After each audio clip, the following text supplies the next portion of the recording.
तुमने खुद से कहा था मैं ये फिर कभी नहीं करूंगा, और तुम सच में ऐसा ही चाहते थे।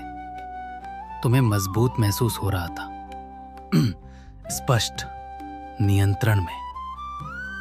तुम 3 दिन टिके, शायद 1 हफ्ता, और फिर तुम गिर गए। वही आदत, वही ट्रिगर, वही परिणाम।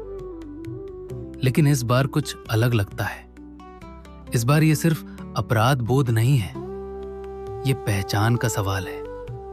तुम ये नहीं सोच रहे मुझसे गलती हो गई, तुम सोच रहे हो शायद मुझ में ही कुछ गलत है। तुम्हारे दिमाग की आवाज ये नहीं कह रही और मेहनत करो, वो कह रही है अगर तुम सच में बदल रहे होते तो ये अभी भी नहीं हो रहा होता। तो अब तुम एक गहरे सवाल के साथ खड़े हो।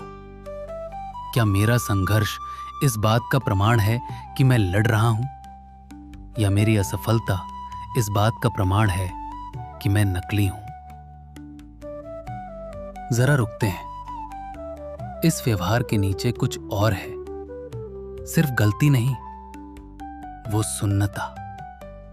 तुम डरे हुए हो क्योंकि इस बार तुम रोए भी नहीं। तुमने पाप किया और बहुत जल्दी आगे बढ़ गए। तुम खुद को पाखंडी महसूस करते हो, सार्वजनिक रूप से मजबूत, निजी रूप से फंसे हुए। और अब तुम थक चुके हो, सिर्फ आदत से नहीं, माफी मांगने से, वादा करने से, फिर से शुरू करने से। लेकिन यहां एक बात है जो ज्यादातर लोग नहीं समझते। मृत चीजें संघर्ष नहीं करती। एक मृत शरीर को नदी में फेंको, वो धारा के साथ बहता जाएगा, वो विरोध नहीं करेगा। सिर्फ वही चीज जो जीवित है धारा के विपरीत तैरती है। ये तथ्य कि तुम थके हुए हो, ये जीवन है। ये तथ्य कि तुमने जो किया उससे नफरत करते हो, ये जीवन है। ये तथ्य कि तुम अभी भी लड़ रहे हो, ये जीवन है। जो लोग सच में सुन्न हो चुके होते हैं वे अपनी आदतों के खिलाफ युद्ध की घोषणा नहीं करते, वे उनसे शांति कर लेते हैं। वे परवाह करना छोड़ देते हैं। तुमने नहीं छोड़ा, ये मायने रखता है। अब वो मानसिक बदलाव समझो जिसकी तुम्हें जरूरत है। तुम व्यवहार को नियंत्रित करने की कोशिश कर रहे हो, लेकिन असली बदलाव इच्छा के स्तर पर होता है। जब तुम ध्यान देते हो, मत करो, मत देखो, मत क्लिक करो, तो तुम्हारा दिमाग उसी चीज पर टिक जाता है जिससे तुम बचना चाहते हो। किसी से कहो कि लाल कार की कल्पना मत करो, उसे क्या दिखाई देगा? लाल कार।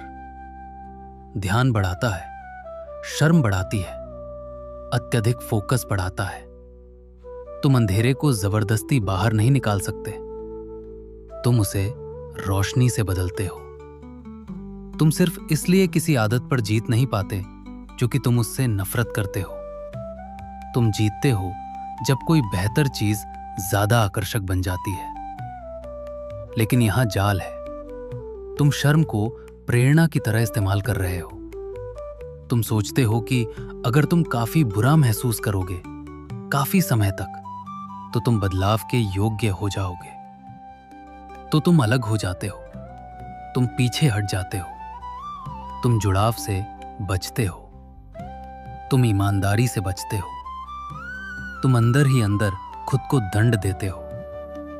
लेकिन शर्म परिवर्तन पैदा नहीं करती, वो छुपने को पैदा करती है, और जो भी छुपता है बढ़ता है।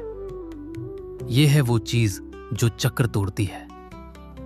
जब इच्छा आए रुक जाओ, प्रतिक्रिया मत दो, घबराओ मत, बस 60 सेकंड रुक जाओ, कमरा बदलो, खड़े हो जाओ, अपने शरीर को हिलाओ, जोर से बोलो कि क्या हो रहा है, उसे नाम दो।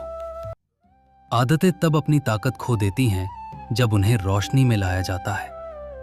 तुम संघर्ष से भागते नहीं हो, तुम उसे जागरूकता में लाते हो, तुम उसे बातचीत में लाते हो, तुम उसे जुड़ाव में लाते हो।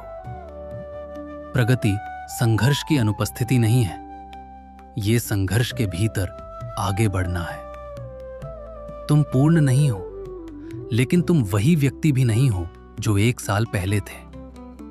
तुम लंगड़ा रहे हो, लेकिन आगे की ओर लंगड़ा रहे हो। हां, तुम गिरे, लेकिन तुम फिर उठे, फिर से। ये नकलीपन नहीं है, ये विकास है।